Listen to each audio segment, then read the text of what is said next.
If you're thinking of buying a home this season, asking your lender the wrong questions can cost you thousands. Today we're sharing the top 5 questions you actually need to ask. I have here with me today is TJ Cullen with Guaranteed Rate. And of course, I'm Sandi Patterson with Palmetto Premier Group at Coldwell Banker here in the low country of South Carolina. So TJ, let's dive right into this right away. So right now we're hearing a lot of this about temporary 2-1 buy down. Can you kind of explain for it to us, and what can a seller pay for this as well? Yeah, essentially it is something that is negotiated when you're writing the offer with the realtor. So, what it essentially is you're asking the seller to prepay a portion of your interest for a certain amount of time. Okay. So the most common one these days is the 2-1 buy down. Which we would run, it depends on the interest rate and the loan amount. It's a calculation we come up with that we would let you know when you're offering what that would cost, and you write that into the contract that the seller pays it. And what it effectively does for the buyer is, say the start rate, the going rate today is 6.375.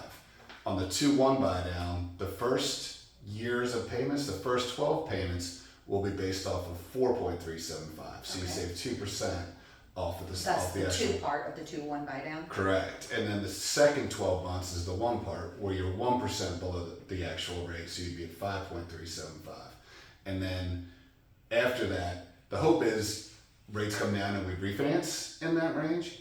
If not, worst case scenario, your rate is 6.375 for the duration of the loan, which people also look at adjustable rates, and the problem with adjustable rates is they could continue to keep going up. Where this is like you get the benefit of the lower rate for the first year and then second year, but then it's never going to get worse than that actual 6.375. So great. It's a good option. Now, do you offer any rate drop pledges or free finances if the rates dip like within a year or so with your loans? Yep. Yeah, we can definitely offer a lender credit to offset the underwriting fee. You also, when you refinance, go back to the same attorney that closed your loan, you get the reissue rate on the title insurance. So the refis are significantly less expensive. Okay, wonderful. On purchasing. Super. What is the difference between getting a pre-qualification versus a true upfront underwritten pre-approval? Yeah, and how does this help with us making offers? That's a big one, and it's something we definitely recommend everyone actually go for the pre-approval, which is where we actually evaluate your income and asset as well as the credit. On the old pre-qualification, which a lot of people have, a lot of times that's nothing more than someone pulled your credit and said, okay, we think we can get you a house.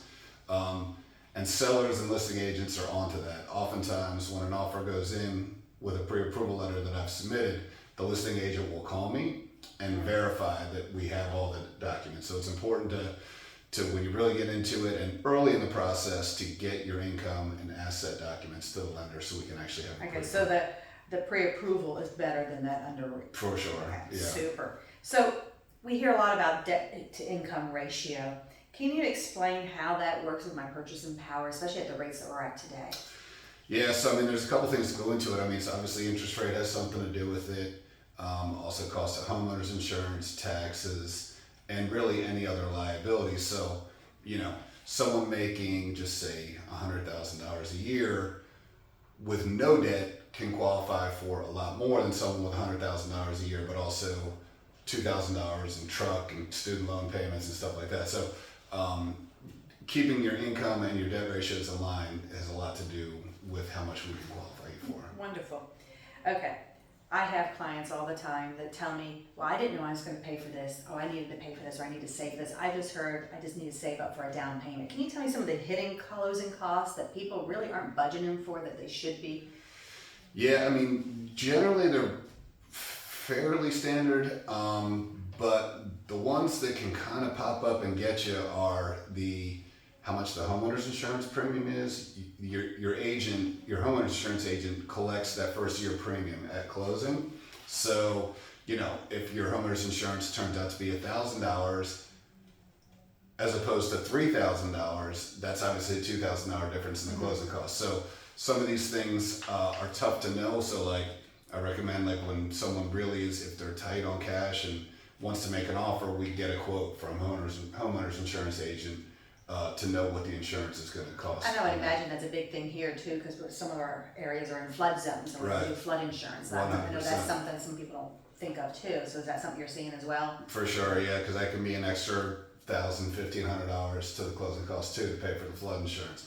The other cost that comes up is the HOAs. You know, with certain neighborhoods have certain capital contributions, Correct. and transfers and stuff like that. So it's tough as the lender to know because we don't know all that information going in. So the more we can do up front to kind of gather that information on the specific property and neighborhood you're looking at, the closer we can And get. obviously, myself being an agent, that's something I should hopefully help you provide, so we can educate our clients together on those aspects as well. 100%. Great. Yep. Well, thank you, TJ. This has been quite informational, and we look forward to having more of this next time. Awesome. Thanks, Thank Sandy. you. Thanks for having me. Thank you.